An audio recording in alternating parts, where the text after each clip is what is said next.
Les hommes se montrent souvent sous leur jour le plus sordide quand ils ont peur.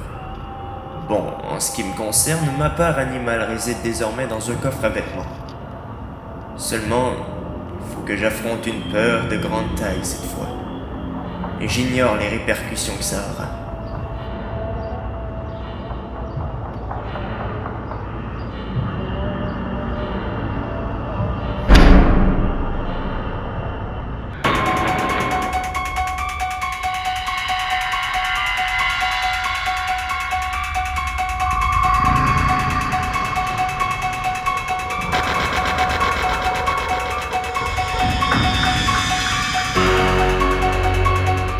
Bonjour à tous, bienvenue à Horreur Critique.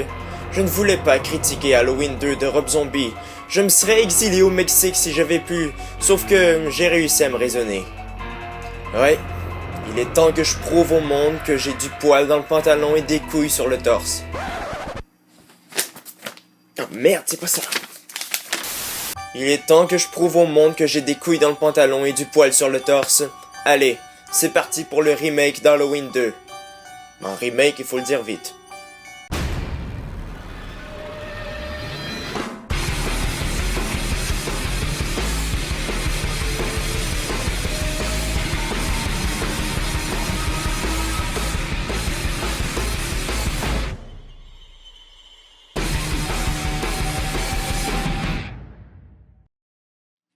Deux ans se sont écoulés depuis le massacre de la nuit d'Halloween 1990. Laurie Strode, toujours marquée par ces événements, vit désormais chez le shérif Brackett avec sa fille Annie.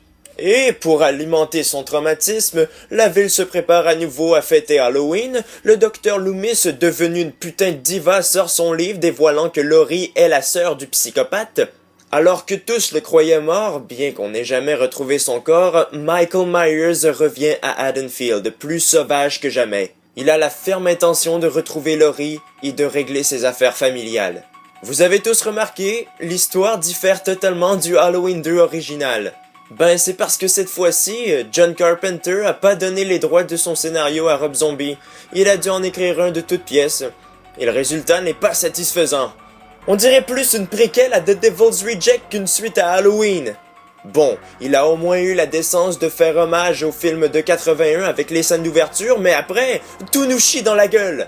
Le scénario devient complètement banal et cliché, on a l'impression qu'il n'a pas de but tellement il est fade. Les scènes du film sont tellement peu élaborées qu'elles en deviennent redondantes, et Rob Zombie nous a également offert les meilleures insultes de l'histoire du cinéma. Écoute, brosse à étrange. Espèce de résidu de fausse couche. Il a d'ailleurs incrusté ou modifié des trucs qui n'ont simplement pas leur place dans un film Halloween. Prenez ça par exemple. Comme dans Halloween 5, Laurie et Michael ont une genre de connexion mentale. Puis, Rob Zombie a cru bon d'inclure des visions du fantôme de la mère du tueur. Vraiment? Mais le pire, c'est le docteur Loomis dans le film. Autant le personnage était hyper fidèle dans le 1, autant celui-là nous fait vraiment trop chier. Il est devenu un vieux snob aveuglé par le succès de son livre. Mais quel gâchis, merde! Alors niveau réalisation, Rob Zombie va vous en mettre plein la vue avec les 20 premières minutes qui sont juste géniales. Ces scènes se déroulent à l'hôpital où Laurie se trouve, en faisant référence au film de Rosendahl. Zombie, là, il a fait un travail de maître. L'intensité de cette séquence est juste magistrale. Le stress et la peur sont vraiment au rendez-vous. Alors pourquoi avoir tout gâché avec le reste? Même si le scénario était pourri, il aurait pu quand même y mettre un peu de cœur, mais non!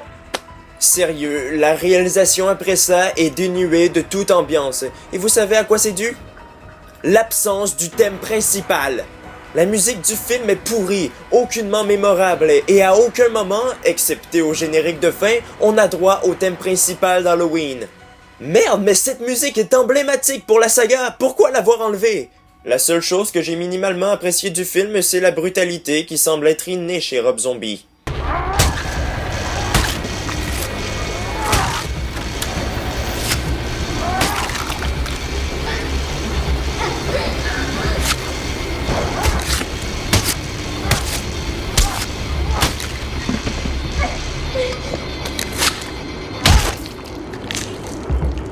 Côté acteur, Scout Taylor Compton réendosse le rôle de Laurie Strode qu'elle joue comme dans le film précédent, c'est-à-dire pas très bien.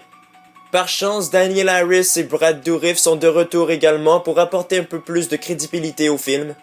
Et il en est de même pour Malcolm McDowell. Même si je hais son personnage dans cet opus, il le joue quand même bien. Et les effets spéciaux sont aussi violents que dans le 1.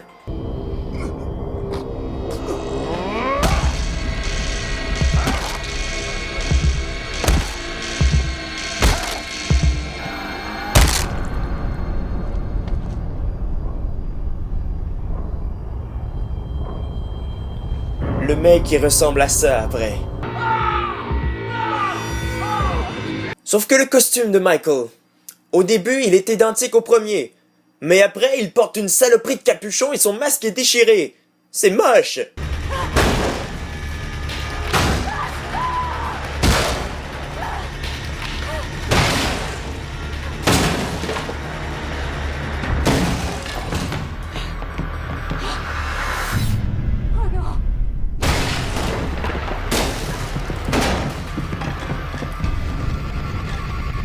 Savez quoi? Cette image représente très bien ce qu'Halloween 2 fait au reste de la saga. Je m'excuse, je fais pas preuve de mauvaise foi pour défendre le film original, mais Halloween 2 est un mauvais film. Le scénario est foiré, la réalisation est foirée, merde Rob Zombie, faut se bouger le cul! Ce film se mérite une note de 4 sur 10. Les films cultes comme Halloween ne devraient pas avoir de remake. En fait, si, ils devraient en avoir, mais avec des réalisateurs compétents. Quand je pense qu'au départ c'était Oliver Stone qui devait charger du remake de La Nuit des Masques. Peu après la sortie d'Halloween 2, ils ont annoncé un Halloween 3D. Le projet fut abandonné vu l'échec commercial qu'avait fait le 2. Mais tout récemment, ils ont relancé le projet. On ignore encore si c'est un nouveau reboot ou une suite au film de Rob Zombie. En ce qui me concerne, je pencherais plus pour une suite étant donné que Scott Taylor Compton a annoncé qu'elle serait de retour. Bah, du moment que c'est pas Rob Zombie qui le réalise.